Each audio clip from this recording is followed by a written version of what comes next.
Peace, family. I'm your sister with the curly braids, Vicky Diller for African Diaspora News Channel. Be sure to give the broadcast a big thumbs up. And we have such exciting news here. We have our own app.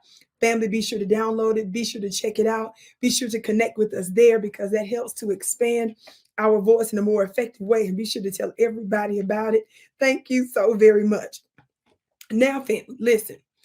Now, if you've been following my work, you know for some time now I have been discussing the Red Sea area, particularly Eritrea, President Afwerki, and others.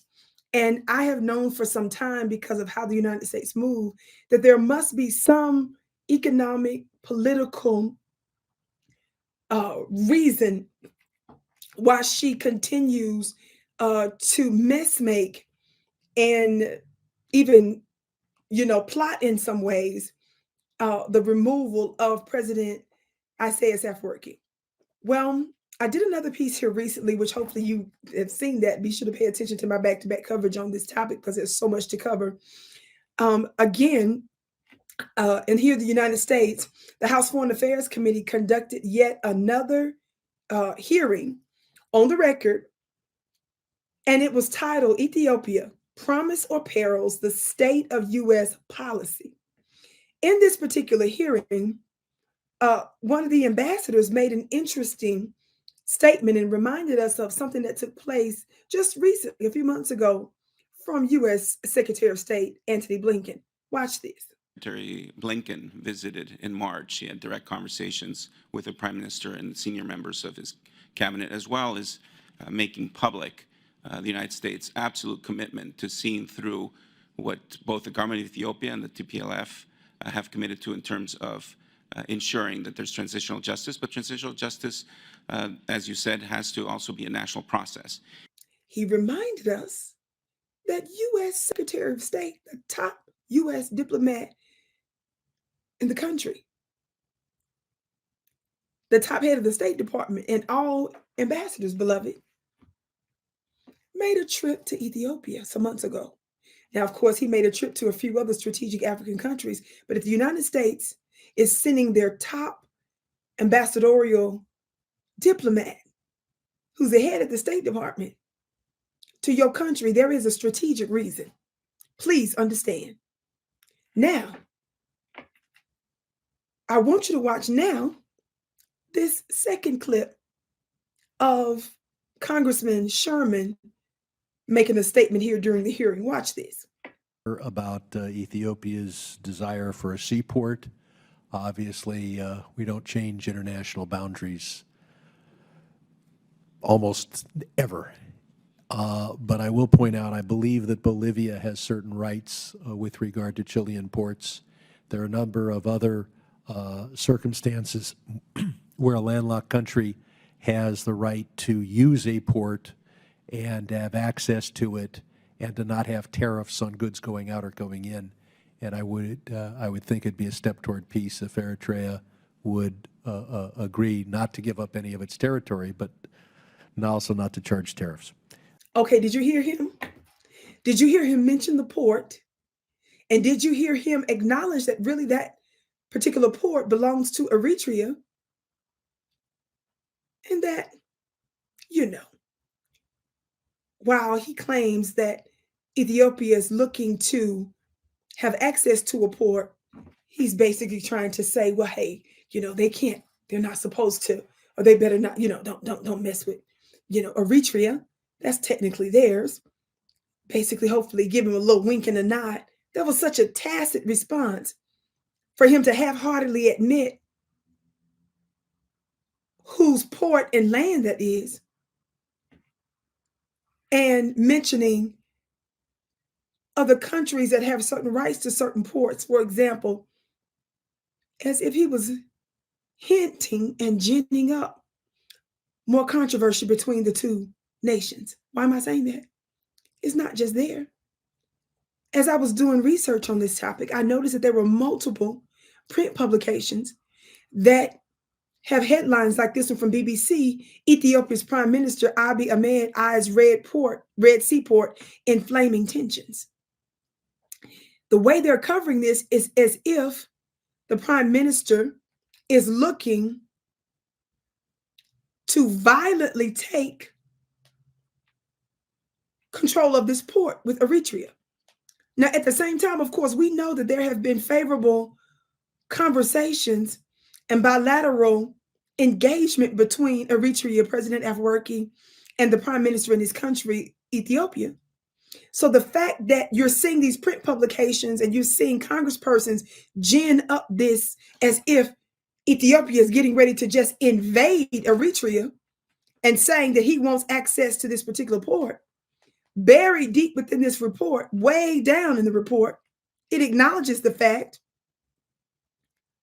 quote, but Mr. Abiy publicly denies that he intends to invade Eritrea, telling soldiers recently on Armed Forces Day, Ethiopia has never invaded any country and will not do so in the future. They put that way, they didn't put that in the first paragraph, first and second paragraph. They put it down, they buried it down further. Then they later try to say, well, he made this comment privately to some, I believe, business persons or something to that effect. Why is it that Congress people are acting like Ethiopia is getting ready to physically and violently invade Eritrea? Why are print publications ginning this story, this topic up as if there's an impending war and that Prime Minister, Abiy is looking to take over Eritrea by force? I can't wait to hear what you have to say about it. Regardless, the fact that the United States and Western publications are pushing this like that, and the fact that you're seeing congresspersons hint at this, makes you think, is this what you want? Are these seeds that you're sowing for that country? America, certainly you're not looking to hire or pay mercenaries or pay dissidents in that country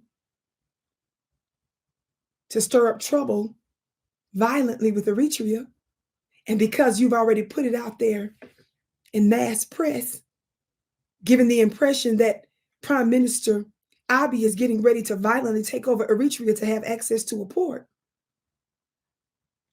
And then you try to lean back into past historical access that you say that they have because they're now a landlocked country with some, I don't know, is it 125 million some odd people that's there? I don't deny that there has been problems and tensions and fighting between the two countries. But I also don't deny that there's another hidden reason why the top diplomat made a trip there. Just giving you a little food for thought. As I was digging into this piece from a research foundation, it specifically starts by saying two recent developments underscore the resurgent geopolitics of the Red Sea, which is caught between great power politics and regional rivalries. Of course, Eritrea and Ethiopia is specifically situated in the Red Sea. Yes, in fact, Eritrea's name, based on the research I've done, means Red Sea. And of course, we know some of their previous connections before Eritrea became independent. Watch this. Further on down through this research piece, something interesting was written. It says, it headlines this next section, expanding global military footprint in the Red Sea. It talks about how in the last few years, global and regional players have established their military bases in states of the Red Sea. The Red Sea has several states: Egypt, Sudan, Eritrea, Djibouti from the western flank, whereas Saudi Arabia and Yemen make up the eastern shoreline.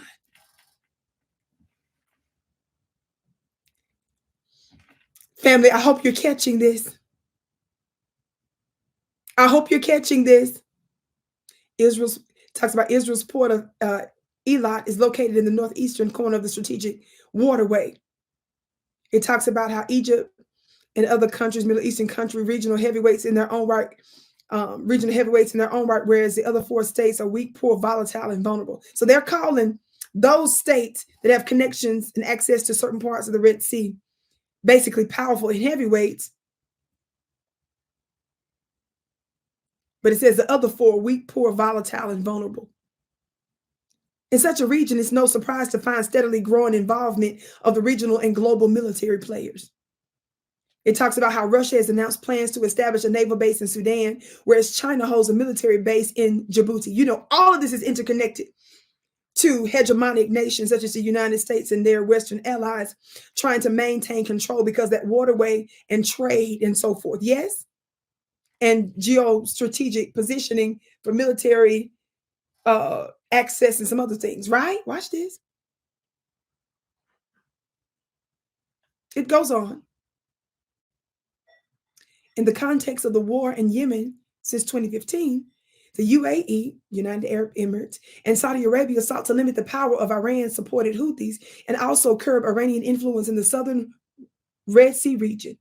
They expanded their influence as well as a military presence by building partnerships, listen, with Sudan, Djibouti, and Eritrea. It talks about Turkey wanting to rebuild a port near the Sudan area and so forth and so on. It talks about Somaliland, but I'm bringing this up because did you hear the name Eritrea? Did you hear the fact that they acknowledge that they're trying to expand their global footprint in the Red Sea? Do you hear the fact that my analysis, and of course I'm giving this in advance of drama going down because I'm a prophetic voice. I like to warn of things in advance. Why is mainstream press ginning up this idea that there is getting ready to be an imminent invasion from Ethiopia into Eritrea? Is it because the United States knows that President Isaias Afwerki is intransigent against imperialist forces, and they cannot, after the 30-some odd years of absolute and pure hell they've put that country through, they cannot move him? So instead, as has been clearly proven in times past, certain forces have helped to gin up tensions between Ethiopia and Eritrea. Is it because they're trying to get to Eritrea by Ethiopia, stirring up drama with the port and trying to put it off on the prime minister already? Even if he desires to have access to the port, that would make sense for 125 million some odd people there, being, what is it, it's the second most populous African nation. Of course, that would make sense. He would desire that. But it's not the fact that he may have talked about it and desired it. It's the fact that the United States congressmen and mainstream major publications are acting like there's getting ready to be an imminent invasion. Which makes you wonder, are they planning to be the hidden hand behind it? And could that be one of the strategic reasons that the top U.S. diplomat and the United States in general, who's completely ignored the continent of Africa for many years, and by force and after being humiliated, decided to finally meet with most of the African nations? And by the way, I believe the United States intentionally refused to include Eritrea and I think 1 or 2 other African states from that meeting, if I remember correctly, due to some past research. And could that be one of the strategic reasons the United States sent their top diplomat to Ethiopia? And of course, we know that the United States sees the gains that China and Russia have been making in Africa, legitimate partnerships between those countries. And the United States cannot stand the idea that they would have a leg up and a one-up to the continent of Africa, which they were forced to meet with them. I can't wait to hear what you have to say about it below. My name is Vicky Diller. Be sure to check out my website at VickyPlanet.com and my yummy products and services. And of course, share this broadcast. And don't forget to download the app for African Diaspora News Channel. Thank you so much for tuning in. I can't wait to see you again.